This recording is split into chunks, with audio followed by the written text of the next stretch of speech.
স্বাগত জানাচ্ছি বাংলাদেশ টেলিভিশনের বিজয় মাসের বিশেষ আলোচনা অনুষ্ঠান বঙ্গবন্ধু ও বাংলাদেশ অনুষ্ঠানটিতে আপনাদের সাথে আছি আমি সাবিনা সাবি। মূলত সুবর্ণ জয়ন্তী, আমরা স্বাধীনতার সুবর্ণ জয়ন্তী এবং মুজিব শতবর্ষতে আমরা আলোচনার যে বিষয়বস্তুটি আজকে নির্ধারণ করেছি সেটি হচ্ছে ভাষা আন্দোলন ও তরুণ রাজনীতিক শেখ মুজিব। আজকে আমাদের সাথে এই বিষয়টি নিয়ে আলোচনার জন্য স্টুডিওতে উপস্থিত আছেন আহমদ হোসেন, সাংগঠনিক সম্পাদক, বাংলাদেশ আওয়ামী লীগ। আর আমাদের সাথে আছেন মারুফ রসুল, লেখক ও গবেষক। আপনাকেও স্বাগত। যে বিষয়বস্তু আমরা আসলে মূলত নির্ধারণ করেছি সেটি হচ্ছে ভাষা আন্দোলন ও তরুণ রাজনীতিক শেখ মুজিব। এই বিষয়টি নিয়েই আসলে মূলত আমরা কথা বলবো। একটু আমরা যদি বলতেই চাই, প্রথমে শুরু করি। আমরা ভাষা আন্দোলন যদি বলি, ভাষা আন্দোলনের যেই প্রেক্ষাপট এটি কিন্তু অনেক বিশাল এবং তার চেয়েও বিশাল ভাবে কিন্তু বিরাজিত আছে, আমরা যদি বলি শেখ মুজিবুর রহমানের নামটি। এক্ষেত্রে বঙ্গবন্ধু বাংলাদেশ, বঙ্গবন্ধু ভাষা আন্দোলন, বঙ্গবন্ধু স্বাধীনতা, একটাকে কিন্তু আরেকটা থেকে একেবারে বিচ্ছিন্ন করার কোনো উপায় নেই। আমরা দেখেছি দেশভাগের পর অন্যান্যদের সঙ্গে ঢাকায় এলেন শেখ মুজিবুর রহমান। তিনি রাজনীতির সঙ্গে, পূর্ব বাংলার রাজনীতির সঙ্গে যুক্ত হলেন। এক বছরের মধ্যে কিন্তু এই যে রাষ্ট্রভাষা প্রশ্নে বাংলা ভাষার যে ন্যায্য দাবি সেটার সাথে তিনি জড়িয়ে গেলেন। শুরু হলো প্রেক্ষাপট। একটু আপনার কাছেই জানতে চাই, এই যে তরুণ রাজনীতিবিদ, এই পুরো ভাষা আন্দোলনের সাথে জড়িয়ে গেলেন, তার যে নেতৃত্ব, সব কিছু দিয়ে শুরুটা আপনার কাছে গল্পটা জানতে চাই। বঙ্গবন্ধু ছাত্র জীবন থেকেই না, তার কৈশোর জীবনটাও ছিল সেরকম, প্রতিবাদী, মানবপ্রেমিক, একটা জনবান্ধব, গরিব মানুষের প্রতি সদয়, এগুলো তার জীবন থেকে পাওয়া যায়। এবং তিনি যখন স্কুলে পড়েন টুঙ্গিপাড়াতে, সেই স্কুলে গিয়েছিলেন সোহরাওয়ার্দী এবং শেরে বাংলা। তখন তিনি কিছু ছেলেপেলে দাঁড়িয়ে গেলেন সামনে তার স্কুলের সংস্কারের দাবিতে। তারপরে কিন্তু এটা কিন্তু তার একটা বিশাল গুণ যে ওই বয়সেই তিনি মিনিস্টারদের সামনে দাঁড়িয়ে গেছেন। জীবনের শুরুটা ওখান থেকে হয়েছে। আপনি যদি যৌবনের কথা বলেন, তারুণ্যের কথা বলেন, বঙ্গবন্ধু তো ইসলামিয়া কলেজে ছিলেন, ছাত্র ছিলেন, ওই হোস্টেল থাকতেন, ওখানে তিনি নেতা ছিলেন। হোসেন শহীদ সোহরাওয়ার্দী তাকে চুজ করেছেন কেন? যে দ্যাট বয় তার পক্ষেই সম্ভব। তাকে তিনি কালেকশন করলেন, তাকে সাথে সাথে নিয়ে গেলেন। মোহাম্মদ আলী জিন্না তিনি যখন এসে কার্জন হলে বললেন Urdu and Urdu shall be the state language of Pakistan, ওই প্রতিবাদের কণ্ঠের মাঝে ছিলেন বঙ্গবন্ধু। সেখানে তিনি প্রতিবাদ করেছেন, বাঙালির চেতনাকে জাগিয়েছেন, মুক্তি পাগল বাঙালিকে ঐক্যবদ্ধ করেছেন। 52 সালে আসেন, 52 সালে যখন ভাষা আন্দোলন শুরু হলো, এই ভাষা আন্দোলনে ওনার ভূমিকা অনেক। উনি তখন ঢাকা মেডিকেল হাসপাতালে কারাগার থেকে তাকে আনা হলো, সেখান থেকে চিরকুট লিখে পাঠাতেন, এটা করো, সেটা করেন, সেটা করেন। এই যে চিরকুটগুলো, এটাও তো একটা ভূমিকা, এটা তো অবদান। নিশ্চয়ই। একটু যদি আমি মারুফ রসুল আপনার কাছে আসি, আমরা ইতিহাসের কথা বলছিলাম, আমরা গবেষণার কথা বলছিলাম। আপনি যেহেতু একজন লেখক, গবেষক, আপনি যদি একটু বলেন যে এই যে শেখ মুজিবুর রহমান আমরা রাজনীতিবিদ হিসেবে দেখেছি, সংগঠক হিসেবে দেখছি, এই যে দৃঢ়চেতা একজন মানুষ, নির্ভীক মানুষ, যেটি বলছিলেন আহমদ হোসেন, যে একেবারে পাকিস্তানে যে লাহোরের হৃৎপিণ্ড, তার উপরে পদচিহ্ন এঁকে দেওয়ার যে মানুষটি, তাকে আসলে গবেষণায় বা লেখনীতে তরুণ লেখক হিসেবে আপনি কিভাবে দেখেন বা আপনি কিভাবে আসলে মূল্যায়ন করেন? 47-এর দেশভাগের ঠিক আগে কলকাতার সিরাজউদ্দৌলা হোটেলে যখন একসঙ্গে বসে কয়েকজন সে সময়ের তরুণ যখন ভাবছিলেন যে পাকিস্তান ভাবনাটি কেমন হবে, সেই ভাবনার মানুষগুলোর মধ্যে কিন্তু বঙ্গবন্ধু একজন। অর্থাৎ ভাষার প্রশ্নে হোক বা গণতান্ত্রিক আন্দোলনের প্রশ্নে হোক, জাতীয়তাবাদের প্রশ্নে হোক, এই আলোচনাটি কিন্তু 48 থেকে যে বঙ্গবন্ধু শুরু করলেন তা নয়, 47-এ দেশভাগ হওয়ার আগ থেকেই কিন্তু এই আলোচনাগুলো তার বন্ধুর সঙ্গে, তার সহযাত্রীদের সঙ্গে তিনি আলোচনাগুলো করছিলেন। একে তো বঙ্গবন্ধুর নেতৃত্ব, মাঠ পর্যায়ে নেতৃত্ব, আরেকটি হচ্ছে বঙ্গবন্ধুর প্রত্যক্ষ যে প্রভাব বলয় ছিল, তৎকালীন যে রাজনৈতিক নেতৃত্ব, সেটা আমরা পাই হচ্ছে 1952 সালের জুন মাসে মাওলানা ভাসানীর একটি বিবৃতি ছাপা হয়েছিল ইত্তেফাকে। সেখানে মাওলানা ভাসানী লিখছেন যে সোহরাওয়ার্দী সাহেব ভাষার প্রশ্নে যে মন্তব্য করেছেন সেটা আমাদেরকে একটু বিপদে ফেলে দিচ্ছে। তাকে বাংলা ভাষার প্রশ্নে রাজি করানোর ক্ষমতা একমাত্র শেখ মুজিবুর রহমান, এবং তিনি কিন্তু সেটা করেছিলেন। এবং তিনি সেটা করেছেন। করেছেন। তখন হোসেন শহীদ সোহরাওয়ার্দী সাহেব অনেক বড় মাপের নেতা এবং বঙ্গবন্ধুই একমাত্র ব্যক্তি যিনি হোসেন শহীদ সোহরাওয়ার্দীর সঙ্গে সেই নেগোসিয়েশনটা করতে পেরেছিলেন। বঙ্গবন্ধু ৭২ সালের ২১শে ফেব্রুয়ারিতে বলেছিলেন যে স্বাধীন সার্বভৌম বাংলাদেশের সৃষ্টি হয়েছে ৪৮-এর ভাষা আন্দোলনের মধ্য দিয়ে। অর্থাৎ আমার ইতিহাসের যে মিসিং লিঙ্কগুলো ছিল সেই লিঙ্কগুলো কিন্তু বঙ্গবন্ধু রাজনৈতিক সুতো দিয়ে সেলাই করে দিয়েছেন। আজকে আমার কাছে ইতিহাসটা পরিষ্কার যে ৪৮ থেকে ১৯৭১ যে রাজনৈতিক স্পেকট্রামটা আছে সেই স্পেকট্রামটা আমার কাছে আজকে পরিষ্কার। যে আমাদের ইতিহাসকে যদি আমরা ঠিকঠাক মতন সামনের দিকে এগিয়ে নিয়ে যেতে না পারি তাহলে ভবিষ্যৎ আমাদের জন্য একটি বড় অন্ধকারাচ্ছন্ন সময় হিসেবে নিশ্চয়ই আমরা সেই জায়গাটায় আসলে আমাদের কাজগুলো কি বা আমরা কতটা পারছি না নিশ্চয়ই আপনার কাছে আসবো এই বিষয়টি নিয়ে কথা বলতে। একেবারে আহমেদ হোসেন, আপনার কাছে আসতে চাই। আপনি বলছিলেন আসলে আপনি অনেক তথ্য দিচ্ছিলেন যেগুলো অনেকেরই জানা নেই। আমি প্রথমে বলছিলাম যে আমরা অনেকেই জানি না, নতুন করে আজকে হয়তো জানছি। এই যে ভাষা আন্দোলন, শেখ মুজিব তার নেতৃত্ব দিয়ে তার সাংগঠনিক যেই প্রতিভা, দৃঢ়চেতা মানুষ হিসাবে সেই বিষয়গুলো আপনার কাছে একটু জানতে চাই, আরও তথ্যটা আরও বিস্তারিতভাবে আপনার কাছে জানতে চাই। সোহরাওয়ার্দী সাহেব সহ কয়েকজন নেতা তাকে দেখতে গেলেন, তো বঙ্গবন্ধুকে নিয়ে গেলেন। বন্ধু তো ইয়াং ছাত্র নেতা, তো পিছনে দাঁড়িয়ে আছেন। তখন বঙ্গবন্ধুকে পরিচয় করিয়ে দিলেন। তিনি দেখলেন, ও তুমি শেখ মুজিব, মানে ওনার নামটা তখন তিনি জানেন, কিন্তু ওই বয়সেই কিন্তু শেখ মুজিবুর রহমান নামটা ছড়িয়ে গেছে। তারপরে বঙ্গবন্ধু বললেন, একটা মানুষ টোটাল প্যারালাইজড, শুধু মাথাটা আছে, ওই মাথাটাকে দিয়ে এই দেশটা চালান। তো বঙ্গবন্ধু তো জীবনে অনেক অভিজ্ঞতা, সোহরাওয়ার্দীর উপর প্রভাব অনেক বেশি ছিল, অনেক বেশি ছিল। একটা বৈঠক হচ্ছে, ওই বৈঠকে বঙ্গবন্ধু যাওয়ার কথা না, ছাত্র মানুষ তো, ছাত্র নেতা। তো সোহরাওয়ার্দী সাহেব বললেন, তুমি মুজিব এখানে আসছো কেন? এখন তো আমরা বসবো, তুমি যাও। উনি চলে গেলেন, কিন্তু উনি একটু দেমাগ নিয়েই চলে গেলেন। সোহরাওয়ার্দী সাহেব বুঝতে পারছেন যে সে মুজিব তো রাগ করেছে, লোক পাঠালেন, এদেরকে নিয়ে আসো। আনলেন। তুমি রাগ করে চলে গেলে আমি রাজনীতি করতে পারবো?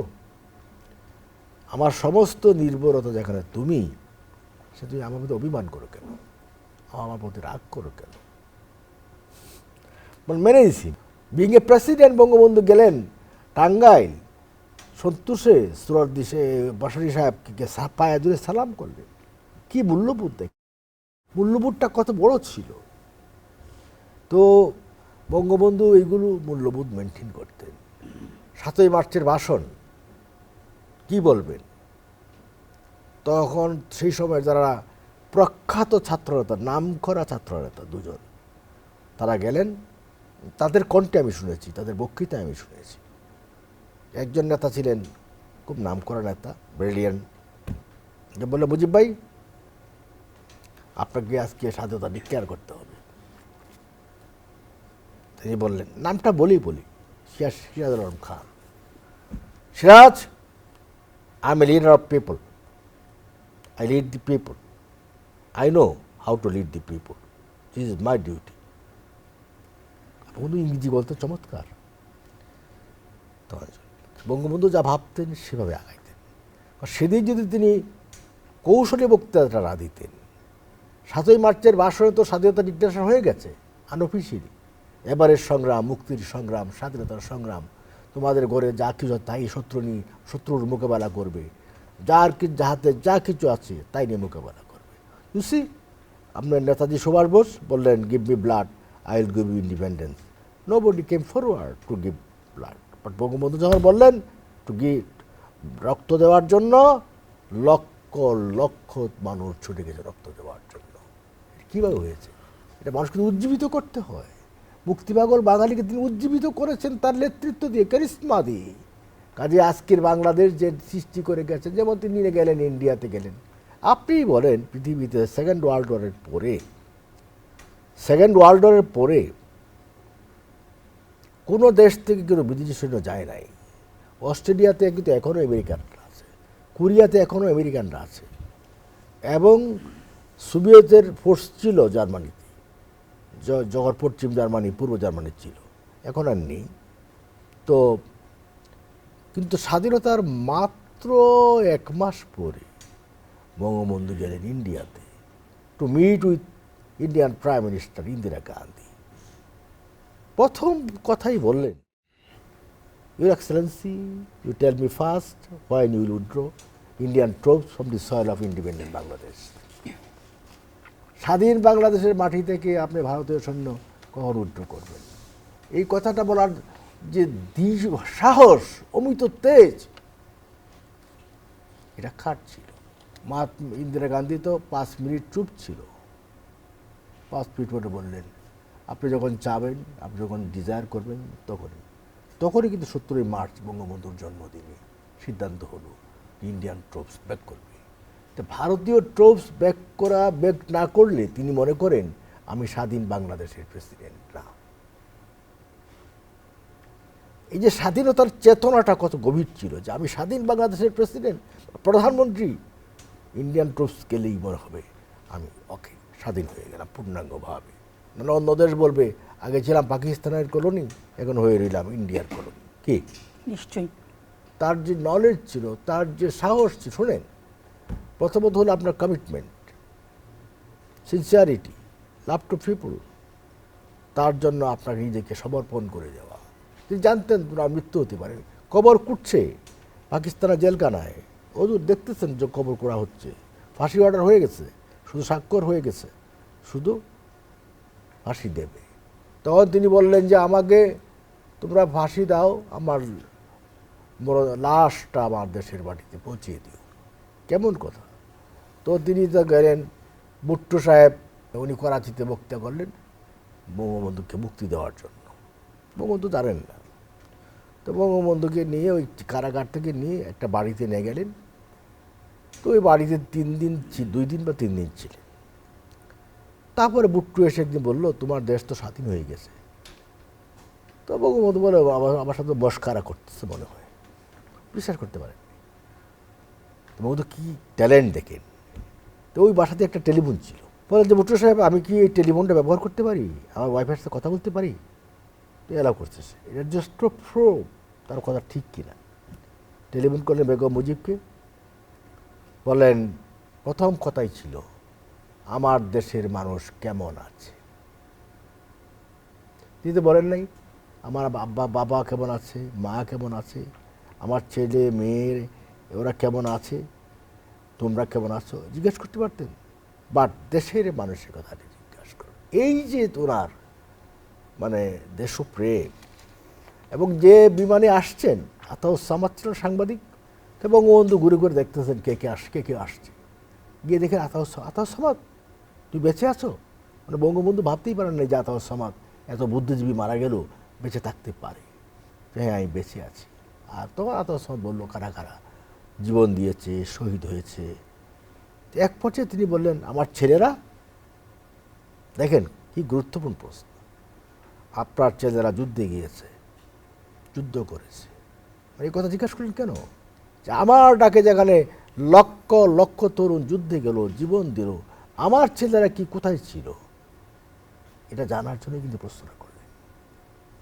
বা তিনি চেয়েছেন আমার ছেলেরা যুদ্ধে যাক, সেটা উত্তর পেয়ে গেছেন। কিন্তু তিনি আসলেন, দেশে আসলেন, আসার পরে তারপরে তো দেশের পুনর্গঠনের কাজ শুরু করলেন। জীবনে এইভাবে হত্যাকাণ্ড পৃথিবীর ইতিহাসে নাই। আরও অনেক কিছু শুনতে হবে আপনার কাছ থেকে। আমি একটু মারুফ রসুলের কাছে যেতে চাই। মারুফ রসুল, আমরা কথা বলছিলাম বিভিন্ন বিষয় নিয়ে, ইতিহাস বিকৃতির কথা আপনি বলছিলেন।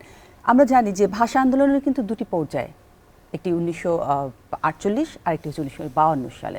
1948-এর সময় যে বঙ্গবন্ধু শেখ মুজিবুর রহমানের যেই ভূমিকা, সেটি কিন্তু আসে, আমরা জানি।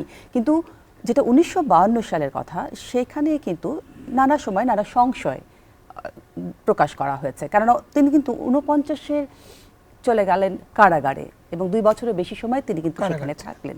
আপনিও বলছিলেন যে ইন্টেলিজেন্স রিপোর্টে তাকে দ্বিতীয় সক্রিয় ব্যক্তি হিসাবে প্রকাশ করা হয়েছে। এরকম ইতিহাস অনেক কিছু বলে। আমার কাছে যেটি মনে হয়েছে 1952 সালের বঙ্গবন্ধুর ভূমিকাকে ছোট করে দেখার বা খুঁজে না পাওয়ার ক্ষেত্রে যেই সমস্যাটি প্রথম দেখা দেয় সেটা হচ্ছে আমরা 1952 সালের ভাষা আন্দোলনের ইতিহাসটা কেবলমাত্র 21শে ফেব্রুয়ারিতে দেখি। যদি একটু পেছন থেকে আমরা গোটা ঘটনাটাকে দেখি তাহলে আমরা দেখা যায় যে 1952 সালে বঙ্গবন্ধু যদিও কারাগারে ছিলেন, যেটা শ্রদ্ধা আহমেদ ভাইও বলছিলেন বারবার যে তিনি কারাগারে ছিলেন, তিনি যোগাযোগ করেছেন, এবং এই যে 52 সালের 21শে ফেব্রুয়ারির যে 144 ধারা ভঙ্গের যে মিছিল, সেই মিছিলের একটি সূতিকাগার কিন্তু 1948 সালের 11ই মার্চের যেই মানে প্রথম যে সফল হরতালটি বাংলাদেশ করেছিল তার প্রেরণা কিন্তু ছিল সেই 11ই মার্চের। এবং সেখানে আমি অলি আহাদ সাহেবের একটি বক্তব্য আমি একটু যদি উদ্ধৃত করি, সেটা তিনি বলেছিলেন যে 1948 সালের 10ই মার্চ সন্ধ্যায় শেখ মুজিবুর রহমান যদি ঢাকায় না আসতেন তাহলে 11ই মার্চে পাকিস্তানের প্রথম সফল হরতালটি সম্পন্ন করা যেত না। তো এই যে দীর্ঘ সময়, এবং আরেকটি বিষয় হচ্ছে 52 সালের 21শে ফেব্রুয়ারিতে আমরা রাষ্ট্রভাষার জন্য জীবন দিয়েছেন আমাদের অগ্রজরা, আমাদের ভাষা সংগ্রামীরা, কিন্তু তার একটি পরবর্তী প্রভাব তো রয়ে গেছে, অর্থাৎ জীবন দেয়া হলো, সেটা নিয়ে আলোচনা হচ্ছে, কিন্তু পাকিস্তান সরকার কিন্তু তখনও মেনে নেয়নি যে রাষ্ট্রভাষা বাংলা। তার জন্য একটি রাজনৈতিক লড়াইয়ের প্রয়োজন ছিল। সেটি 1953 সালের প্রথম 21শে ফেব্রুয়ারিতে বঙ্গবন্ধু কিন্তু একমাত্র ব্যক্তি যিনি আরমানিটোলার জনসভায় দাঁড়িয়ে বলেছিলেন যে এই 21শে ফেব্রুয়ারিকে শহীদ দিবস হিসাবে পালন করতে হবে, 1953 সালের 21শে ফেব্রুয়ারিতে। এবং আরেকটি বড় বিষয়, তো 1956 সালের গণপরিষদের প্রসিডিংস পড়লে আমরা দেখি যে তিনি সেখানে প্রথম দাবি জানাচ্ছেন যে পার্লামেন্টের প্রসিডিংস অবশ্যই বাংলায় করতে হবে, কারণ এই প্রসিডিংসের সাথে জনগণের সম্পর্ক আছে। এবং এখানে আমি শ্রদ্ধা আহমেদ ভাইয়ের কথার সূত্র ধরি দুটো কথা একটু বলতে চাই। সেটা হচ্ছে আহমেদ ভাই যে বলছিলেন যে তিনি জনগণের নেতা, জনগণের ভাষাটাকে তিনি বুঝতেন, এটাও কিন্তু আমার মতে ভাষা আন্দোলনের সঙ্গে সম্পৃক্ত একটি নথিভুক্ত ইতিহাস। কেন? কারণ হচ্ছে আপনি দেখুন, ভারত যখন স্বাধীন হলো বা পাকিস্তান যখন স্বাধীন হলো 47 সালে, একটি বড় প্রশ্ন দেখা দিয়েছিল যে ভারতের জাতীয় ভাষা কি হবে বা পাকিস্তানের জাতীয় ভাষা কি হবে। আপনি লক্ষ্য করবেন যে মহাত্মা গান্ধী বলছেন ভারতের যোগাযোগের ভাষা হবে হিন্দি, জিন্না বলছেন পাকিস্তানের ভাষা হবে উর্দু। মজার ব্যাপার হচ্ছে দুজন ব্যক্তিরই মাতৃভাষা ছিল গুজরাটি। মানে তারা কোনোভাবেই ভাষার যে সমস্যাটি সেটি সমাধান করতে পারছিলেন না। এবং উর্দু কিন্তু আসলে তখন প্রধান ভাষা ছিল না। হ্যাঁ, তার মানে হচ্ছে যে জিন্না সাহেব যখন নাকি বলছেন যে উর্দু হবে রাষ্ট্রভাষা, তখন তিনি তার নিজের মাতৃভাষাকেও ডিনাই করছেন। মানে একজন মানুষের যদি মাতৃভাষার প্রতি, মানে নিজের মাতৃভাষার প্রতি যদি তার ভালোবাসা না থাকে, তাহলে তার গোটা পৃথিবীর কোনো মানুষের মাতৃভাষার প্রতি তার ভালোবাসা থাকতে পারে না। এটা কিন্তু জিন্না সাহেবের সেই সময়কার আচরণ দিয়ে প্রমাণিত হয়। বঙ্গবন্ধু যে ভাষাটিকে ভালোবেসেছিলেন, শুধু এই নয় যে তিনি ভাষাটিকে কেবল যোগাযোগের ভাষা হিসাবে ব্যবহার করেছেন। আমরা বঙ্গবন্ধু সমগ্র রাজনৈতিক বক্তৃতাগুলো যদি আমরা দেখি তাহলে আমরা দেখতে পাই যে তিনি একমাত্র নেতা, গোটা পৃথিবীতে তিনি একমাত্র নেতা যিনি এমন একটি ভাষায় কথা বলছেন যেটি না পরবর্তীতে প্রতিষ্ঠিত মধ্যবিত্তের বাংলা ভাষা, মানে যেটাকে আমরা প্রমিত বাংলা ভাষা বলি, কিংবা যেটা একেবারেই গোপালগঞ্জের আঞ্চলিক ভাষাও নয়। তিনি এক একটি জায়গায় যে ভাষাগুলো ব্যবহার করছেন, যোগাযোগের কথাগুলো বলছেন, সেই ভাষাগুলোর এক একটি প্রকার আছে। আমি একটি ছোট্ট উদাহরণ দিতে চাই। বঙ্গবন্ধু হচ্ছেন পৃথিবীর একমাত্র নেতা যিনি 7ই মার্চের ভাষণে লক্ষ লক্ষ মানুষ, যেখানে তার বাবার বয়সী মানুষ আছেন, তিনি বলছেন ভাইয়েরা আমার, তিনি বলছেন তুমি করে বলছেন। বাংলাদেশে আর কোন নেতার এই ধরনের মানে নৈতিক জোট থাকতে পারে, যেটা আহমেদ ভাইও বলছিলেন যে নেতা হিসেবে তার যে নিজেকে প্রমাণ করার জায়গাটি, আর কোন নেতার এতটা নৈতিক জোট থাকতে পারে যে 10 লক্ষ মানুষের যে সেই জনসভায় সেখানে তিনি বলছেন যে আমি যদি হুকুম দেবার নাও পারি, তোমরা আমার এই নির্দেশগুলো পালন করবেন। এই যে তুমি বলে সম্বোধন করা এবং সাধারণ মানুষের কাতারে নিজেকে নিয়ে আসা। এবং বঙ্গবন্ধুর একটি স্মৃতিচারণ আমি শ্রদ্ধেয় যতীন সরকার স্যারের একটি লেখা থেকে আমি একটু বলতে চাই। সেটা হচ্ছে বঙ্গবন্ধু যখন দেশ স্বাধীন হওয়ার পর বলছেন যে আমাকে 3 বছর সময় দিতে হবে। সাধারণ মানুষকে তিনি বলছেন যে 3 বছর আমি তোমাদের কিছুই দিতে পারবো না। এই সাধারণ মানুষ কিন্তু এই কথাটির সঙ্গে একমত ছিলেন যে হ্যাঁ, আমরা মুজিব ভাইকে, শেখ সাহেবকে, যে নামে বঙ্গবন্ধুকে তখন সম্বোধন করতেন, আমরা 3 বছর সময় দিতে চাই, আমাদের কিচ্ছু দরকার নেই। কারণ এই সাধারণ মানুষ কারা? যার সঙ্গে জমির সম্পর্ক আছে, যার সঙ্গে মাটির সম্পর্ক আছে, সেই মানুষগুলোর সঙ্গে কিন্তু বঙ্গবন্ধুর একটা একাত্ম সম্পর্ক ছিল। সম্পর্কটা ছিল না কাদের সাথে? যাদেরকে বঙ্গবন্ধু বারবার আঙুল তুলে বলেছেন যে এই বাংলা পিপলস প্রোটেকশনই হবে পিপলস রিপাবলিক অফ বাংলাদেশের মূল ভিত্তি।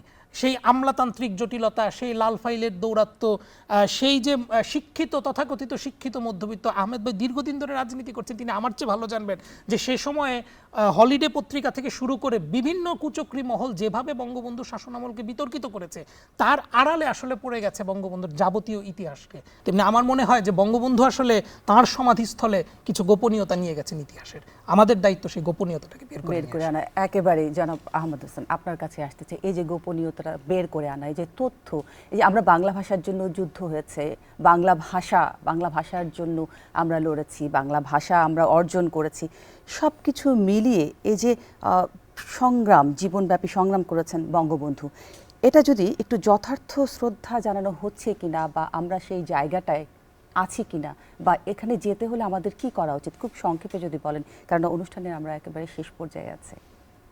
না, বঙ্গবন্ধু এই পৃথিবী আছে, আকাশ আছে, সূর্য আছে, চন্দ্র আছে, ততদিন বাংলাদেশ থাকবে, বঙ্গবন্ধু থাকবে। বাংলাদেশ থেকে বঙ্গবন্ধুর নাম মুছে ফেলা যাবে না। স্বাধীনতার অপর নাম শেখ মুজিবুর রহমান, বাংলাদেশের অপর নাম শেখ মুজিবুর রহমান। বাংলাদেশ আর বঙ্গবন্ধু এক সূত্রে গাথা, তার প্রতি শ্রদ্ধা প্রজন্ম থেকে আরেক প্রজন্ম অবশ্যই তার প্রতি শ্রদ্ধা পালন করবে। আমরা 100 বর্ষ পালন করলাম, দেখা যাবে আর 100 বছর পরে অন্য একটা প্রজন্ম পালন করবে, এই দেশ করবে, জাতি করবে। বঙ্গবন্ধুকে বাদ দিয়ে তো বাংলাদেশ হবে না। আর বঙ্গবন্ধুকে আসলে মনে করতে হলে তো বাংলা ভাষাকে আমাদের সম্মানের জায়গায়, বাংলা ভাষা তো উনি তো বঙ্গবন্ধু তো প্রথম জাতিসংঘ গিয়ে বাংলা ভাষায় বক্তৃতা করলেন। এর আগে কোনো সরকার প্রধান, রাষ্ট্রপ্রধান বাংলা ভাষায় বক্তৃতা করেন না, এবং সেটাকে অনুসরণ করেই কিন্তু আজকের প্রধানমন্ত্রী বাংলা ভাষায় বক্তৃতা করেন। কাজে আজকের যে বাংলা ভাষা জাতিসংঘে প্রতিষ্ঠা পেয়েছে, স্বীকৃতি পেয়েছে, এটা কার অবদান? আজকের প্রধানমন্ত্রী শেখ হাসিনার অবদান। বাট এটা সূচনা করেছে কে? বঙ্গবন্ধু। আমরা ঢাকা বিশ্ববিদ্যালয়ের ছাত্র ছিলাম, আমরা স্লোগান দিতাম 75-এর পরে যে মুজিব হত্যার পরিণাম বাংলা হবে ভিয়েতনাম। আমরা স্লোগান দিতাম টুঙ্গিপাড়ার কবর থেকে যুদ্ধে যাওয়ার ডাক এসেছে। আমরা বিশ্বাস করতাম না যে সাংবিধানিক হয়ে রাষ্ট্রীয় ক্ষমতায় গিয়ে বঙ্গবন্ধু হত্যার বিচার করতে পারবো। কিন্তু it is done by honourable prime minister Sheikh Hasina. প্রধানমন্ত্রী শেখ হাসিনা আওয়ামী লীগের সভাপতি হয়ে দেশে না আসলে এই কাজটি সম্পন্ন হতো না। কারণ ঠিক পিতার মতোই তার কন্যা একইভাবে স্ট্রাগল করে সাহস নিয়ে এই কাজটি করেছেন। কাজেই এমনকি যুদ্ধ অপরাধীদের বিচার পৃথিবীতে আপনি দেখেন, সেকেন্ড ওয়ার্ল্ড ওয়ারের পরে যে বিচার হয়েছে এটা কিন্তু জাতিসংঘের তত্ত্বাবধানে হয়েছে। বাট ইন আওয়ার কান্ট্রি এটা হয়েছে ডোমেস্টিক লতে, আমার দেশীয় আইন দিয়ে আমরা করেছি। আর পৃথিবীর কোনো দেশ যুদ্ধ অপরাধীদের বিচার এভাবে করতে পারে নাই। একেবারে শেষে আমি যদি মারুফ রসুল আপনি বলেন, এই যে আমরা বলছিলাম বাংলা ভাষাকে মর্যাদার আসনে আমরা আসলেই রাখতে পারছি কিনা। গোটা পৃথিবীর সব মানুষের পরিচয়ের ক্ষেত্রে তার বৃদ্ধাঙ্গুলির ছাপটা খুব গুরুত্বপূর্ণ। একমাত্র বাঙালির পরিচয় তার নিজের বৃদ্ধাঙ্গুলের ছাপ এবং বঙ্গবন্ধুর তর্জনীর ছাপে পাওয়া যায়। সুতরাং বাঙালি যদি তার বঙ্গবন্ধুর তর্জনীর কাছে বারবার না ফিরে যায়, তাহলে তার ভাষাকে, তার সংস্কৃতিকে সে কখনোই উদ্ধার করতে পারবে বলে আমার মনে হয়। অসংখ্য ধন্যবাদ আপনাদের দুজনকেই। দর্শক, এই ছিল আমাদের আজকের আয়োজন।